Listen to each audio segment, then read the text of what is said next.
Welcome to the latest addition to the Compliance Podcast Network, the podcast 10 for 10, which brings you the week's top 10 compliance stories curated together in one podcast each week.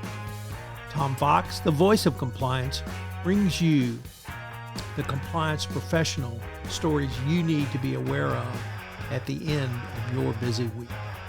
Sit back and in 10 minutes, hear about the stories every compliance professional should be aware of. Every Saturday, 10 for 10 highlights the most important news, insights, and analysis for the compliance professional, all curated by the voice of compliance, Tom Fox. Get your weekly filling of compliance stories with 10 for 10. Hosted by Tom Fox. 10 for 10 is a production of the Compliance Podcast Network. Also, if you are looking for something new and different for the upcoming Compliance Week celebration in November, check out The Compliance Kids. It's my 3-book children's series on compliance and compliance professionals for children. But they make great gifts and great training tools for your employees. You can check it out on Amazon.com. We've linked to it in the show notes. First, a word from the sponsor of the Compliance Podcast Network for this month, Ethico. If you're a compliance officer, middle managers are crucial in getting your programs from you to your frontline employees. But how do we activate those managers and get them on our side? Ethico's new Middle Manager Toolkit equips you with the skills needed to empower your managers, to promote a culture where ethical behavior thrives and employees feel empowered to speak up. Learn how to turn frontline managers into ethical leaders with our new white paper, Empowering Middle Managers as Ethics Champions. And did I mention you can get the whole toolkit for free? Head to ethico.com to download the full toolkit today. 10 for 10 for the week ending November 9, 2024. Our first story comes to us from Forbes, which notes the cost of flouting corporate compliance by Robert Angelo. He looks at TD Bank, the recent enforcement action against TD Bank with its $1.8 billion penalty for pervasive and systemic deficiencies in compliance policies and controls, and really goes into a deep dive on why this fine and penalty is sort of the ultimate for example of a bank knowing what it needed to do but failing to do so. And it's an excellent article which summarizes the missteps, intentional steps, I should say, that the bank engaged in, and now that it's got to pay up and cap its assets for choosing profits over compliance. Next up, from the BBC, what's the latest NIMBY? Well, the latest NIMBY is environmental campaigners that are trying to keep data centers out of their neighborhoods. And the reason they're doing is because the massive amount of electricity that data centers generate, and people don't want to have that kind of electricity being used or captured in their locations. So we have a group in Ireland who is fighting data centers there. We have a group in Northern Virginia who is fighting additional data centers there. So this could be a huge issue for AI going forward.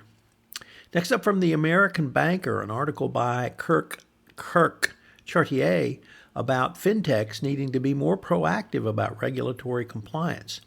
In the wake of Synapse's collapse and multiple enforcement actions against banks involved in FinTech partnerships, regulators and legislators are stepping up their demand for stricter oversight and clearer guidelines to ensure better accountability. And the author believes that FinTech need to step up their game to respond to these demands. Next up, from a Financial Times, a very interesting article about the ever-ongoing saga of foreign sovereignty claims against Argentina for their missteps in the financial market. And this one is around the expropriation of YPF, the state-owned energy firm, back in 2012, where the owner sued Argentina and now trying to collect on that judgment. They got a $16 billion award, and they want to take over YPF to help satisfy that award.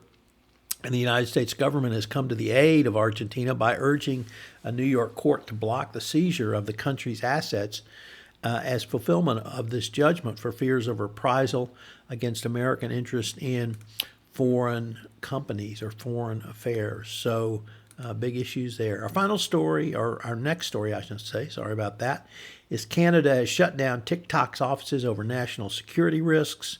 And it's going to be interesting to see what the U.S. does for this. Donald Trump has been pro and con about TikTok, so we'll have to see what his thoughts are. And does the U.S. consider TikTok a national security risk?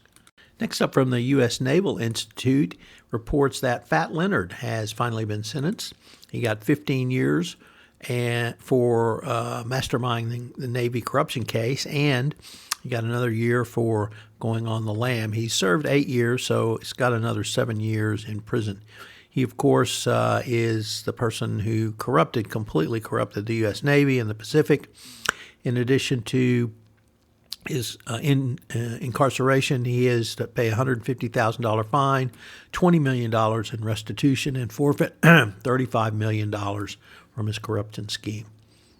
The United Nations reports that corruption facilitates organized crime. I have long said that corruption leads to crime, leads to terrorism, and this report lays out in a UN survey how corruption is an enabler of crime and indeed organized crime. So if you ever wondered the invidiousness of corruption, this article lays it out. And finally, we have 3 articles from the Wall Street Journal. This first one is from the Risk and Compliance Journal, Mingy Sun reporting that the Inspector General of the Securities and Exchange Commission says that the SEC needs to have greater preparation to ensure their rulemaking can withstand judicial scrutiny. It needs to prepare for more legal challenges to its rules by developing a thorough administrative process.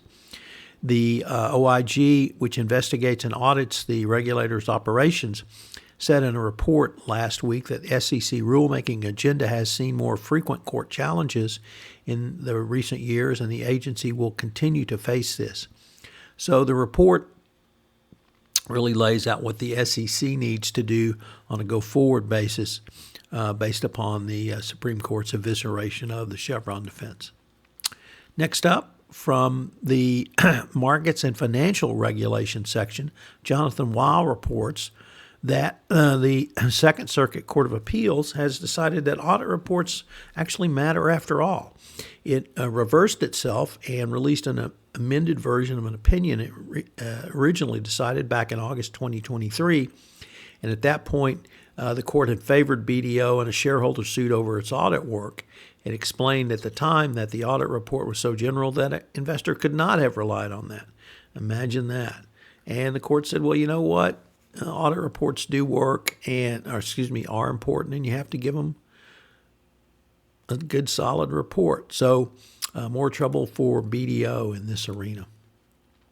And our final story from the Wall Street Journal reports that from the Risk and Compliance Journal, once again, Mingy Sun reporting, that Senator Elizabeth Warren has rebuked the Department of Justice over its money laundering settlement with TD America Bank.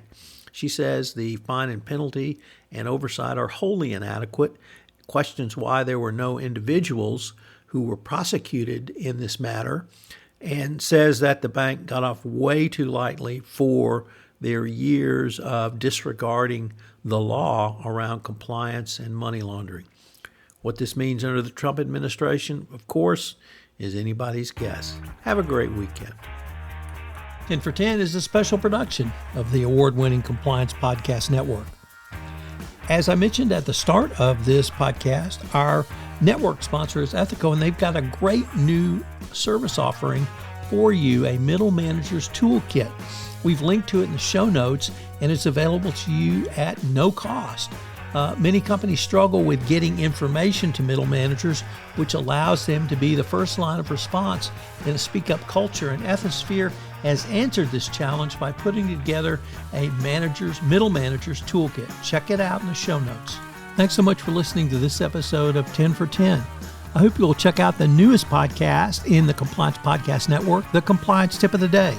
In Compliance Tip of the Day, I give a 5 to 8 minute summary of one tip that you can integrate into your compliance program or put together for greater compliance program efficiency.